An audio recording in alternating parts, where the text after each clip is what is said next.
اگر ہم اللہ سے ڈرتے ہیں تو موبائل پہ کیا کرتے ہیں؟ نہیں میرے کو ایک سوال ہے آپ سے. ہمارے پاس جو موبائل ہے اس میں ننگی عورت، آدھا کپڑا پہنی عورت، ناچنے والی عورت ہم موبائل میں دیکھتے ہیں. رات کو 1 بجے 2 بجے ہمارے موبائل میں وہ آتا ہے، کلپ آتی ہے جس میں عورت نے آدھا کپڑا پہنا ہے، پیچھے گانا بج رہا ہے، ہم دیکھ رہے ہیں. اور صرف دیکھتے نہیں ہیں، اپنے دوست کو بلاتے ہیں، ادھر ادھر بہت اچھی کلپ آئی، تیرے کو بھی سینڈ کرتا ہوں. بولو ہوتا کہ نہیں ہوتا؟ اور وہ نالائق کمبخت اتنا خراب دوست ہے، جب آپ اس کو کلپ بھیجتے ہو نا 10 منٹ کے بعد فون کرتا ہے، ویری ہاٹ ہے، دوسری بھی بھیجنا. نہیں میں آپ سے پوچھنا چاہتا ہوں، یہ موبائل پہ جو ہو رہا ہے، جو ہمارے جوان بیٹے کر رہے ہیں، ہماری جوان بیٹیاں کر رہی ہیں، ہماری ماں بہنیں کر رہی ہیں، یہ اللہ کا ڈر ہے؟ نہیں یہ اللہ کا ڈر ہے. موبائل پہ زنا ہوتا ہے، اللہ کا ڈر. موبائل پہ چوری ہوتی ہے، اللہ کا ڈر. موبائل پہ سود کا کاروبار ہوتا ہے، ریاض کا کاروبار ہوتا ہے، انٹرسٹ کا کاروبار ہوتا ہے، یہ اللہ کا ڈر ہے. موبائل پہ جھوٹ بولتا ہے، موبائل میں چگلی ہوتی ہے، موبائل میں بلیک میل ہوتا ہے، موبائل میں گیم کھیلتا ہے، موبائل میں ایپیسوڈ پر ایپیسوڈ دیکھتا ہے، ارے موبائل میں PUBG کھیلتا ہے، ارے موبائل کی وجہ سے ماں باپ کو دھکا مارتا ہے، اور اسی موبائل کی وجہ سے ہمارے گھر میں طلاق ہوتی ہے. اے راج نگر والوں، یہ جو ہم اتنے بیزی ہیں موبائل پر، یہ اللہ کا ڈر؟ جس کے ساتھ آدمی محبت کرے گا قیامت میں اسی کے ساتھ ہوگا. ہمارے سارے جوانوں کو محبت موبائل، زنا، چوری، چگلی، گندے گندے گیم کھیلنا، گندی گندی فلم دیکھنا، گندے گندے ایپیسوڈ دیکھنا، اور پھر اس ایپیسوڈ کے اوپر عمل بھی کرنا. میں صحیح کہہ رہا ہوں غلط کہہ رہا ہوں میرے پیاروں؟ آپ برا نہیں ماننا، راج نگر والوں بالکل برا نہیں ماننا، لیکن میں قاری احمد علی آج ایک آپ کو بات کہہ رہا ہوں، بہت پتے کی بات کہہ رہا ہوں. نہیں میرے اندر ہمت نہیں ہو رہی، آپ ہمت دو، بولوں میں بات. ایک بہت بڑے حدیث کے امام گزرے ہیں، آپ صرف نام یاد رکھنا، حضرت فضیل بن عیاض. بولو حضرت، آپ فضیل یاد رکھو، فضیل بولو کیا نام؟ حضرت فضیل، بہت بڑے حدیث کے امام. جب وہ حدیث پڑھاتے تھے تو پورا مجمع سامنے ہوتا تھا. لیکن آپ کو معلوم ہے مجمع کتنا بھی بڑا ہو، کوئی اسٹوڈنٹ بہت پیارا ہوتا ہے جو اپنے ٹیچر کی ساری بات کو لکھتا بھی ہے، یاد بھی کرتا ہے، بائی ہارٹ بھی کرتا ہے، اور لوگوں تک پہنچاتا بھی ہے.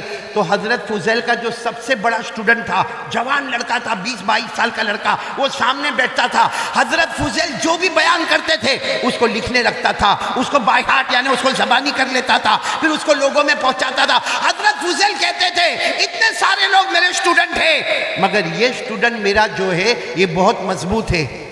1 ہفتہ ہو گیا، اسٹوڈنٹ پڑھنے نہیں آیا. ارے بولو وہ اسٹوڈنٹ پڑھنے، کون سا اسٹوڈنٹ، کون سا شاگرد؟ جو بہت اچھا تھا، جس کے اوپر بھروسہ تھا، جس کے اوپر اعتماد تھا، بولو وہ پڑھنے کے لیے نہیں آیا. تو 1 ہفتے کے بعد وہ استاد جو تھے نا حضرت فضیل، انہوں نے پوچھا بھائی یہ بچہ کیوں نہیں آتا، 20-22 سال کا جوان، حالانکہ وہ میرا سب سے بریلینٹ اسٹوڈنٹ تھا، میرا سب سے روشن اسٹوڈنٹ تھا، وہ پڑھنے کے لیے کیوں نہیں آتا؟ تو کچھ لوگوں نے کھڑے ہو کر کہا حضرت وہ تو مرنے کے قریب پڑا ہے، بیمار ہے، مرنے کے قریب ہے، آخری سانسیں لے رہا ہے. اچھا ہوا آپ نے پوچھا، ورنہ ہم آپ کو بتانے والے تھے کہ وہ تو موت کے قریب ہو گیا ہے.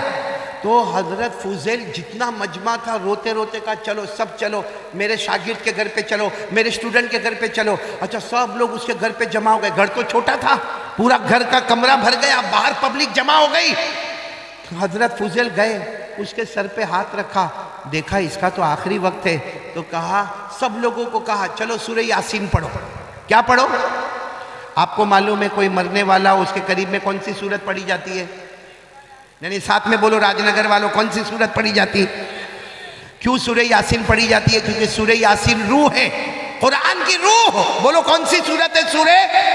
اور اس وقت جو بیمار ہے اس کی بھی روح پہ حملہ ہو رہا ہے، اور سورہ یاسین بھی روح ہے، روح کو روح کے ساتھ مناسبت ہے.